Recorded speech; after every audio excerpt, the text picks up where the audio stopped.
Doctor Bhimrao Ramji Ambedkar की 134वीं जयंती के अवसर पर माता रमाबाई संस्था की महिला अध्यक्ष श्रीमती मनीषा रवि दाबाले और धड़ाकेबाज युवा प्रतिष्ठान के अध्यक्ष श्री अमोल धनराज केंद्रे के नेतृत्व में 13 अप्रैल को मुंबई के ठाणे जिले के दिव्या शहर में स्वच्छता अभियान चलाया गया। कई स्थानों पर सड़ा गला कचरा और बढ़ते चूहों के कारण छोटे बच्चों, महिलाओं, वृद्धों और अन्य नागरिकों को खतरनाक बीमारियों का सामना करना पड़ रहा था।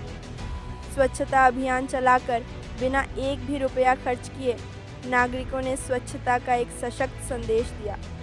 इस कार्यक्रम में विशेष रूप से युवा प्रतिष्ठान के अध्यक्ष अमोल धनराज केंद्रे, माता रमाबाई संस्था की महिला अध्यक्ष मनीषा रवि दाबाले और दीप फाउंडेशन के श्री प्रमोद राठौड़ उपस्थित थे। दिव्या शहर में हर जगह माता रमाबाई संस्था की कौतुक हो रही है। जय भीम।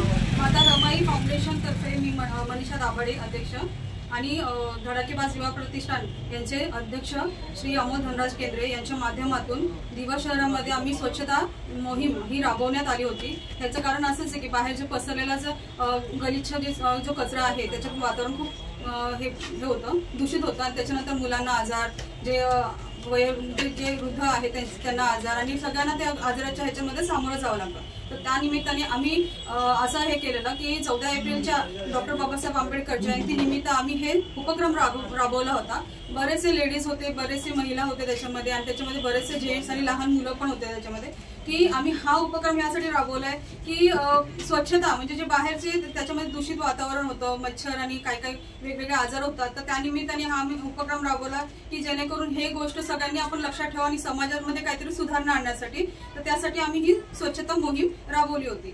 तर डॉक्टर बाबासाहेब आंबेडकर जयंती निमित्त आम्ही हा उपक्रम राबवला आणि तो बरेच ठिकाणी सक्सेस झालेला आहे। तर दिवा शहरात मुंबई ठिकाणी आपण हा उपक्रम राबवला होता आणि डॉक्टर बाबासाहेब आंबेडकर जयंती निमित्त मी सगळ्यांना सांगते की हा आपला जो उपक्रम आहे हा प्रत्येकाने आपल्या शहरामध्ये जर राबवला तर प्रत्येक ठिकाणी जी स्वच्छता जे आपण बोलतो ते बरेच टिकून राहील आणि अस्वच्छ जो वातावरण आहे तो आधीच त्याच्यातून साफसफाईचा मार्ग निघेल। आणि असं जर प्रत्येकाने जर केला तर प्रत्येक ठिकाणचे जे आपण बोलतो ना की गलिच्छ वातावरण आहे आणि भरपूर जनावरे आपण तिथे मरून पावतात, तर त्याच्यानंतर काय होतं की बरेचसे आजार उद्भवतात। मग त्याच्यामध्ये जर आपण असं जर स्वच्छताची मोहीम प्रत्येक ठिकाणी आणि एरिया वाईज जर तुम्ही खरंच राबवली तर भरपूर आजाराची जे कारण आहेत तर ते बंद होतील आणि चांगल्यातला चांगला मार्ग आपल्याला निवडता येईल। तर त्यासाठी जय भीम, जय भारत, जय संविधान।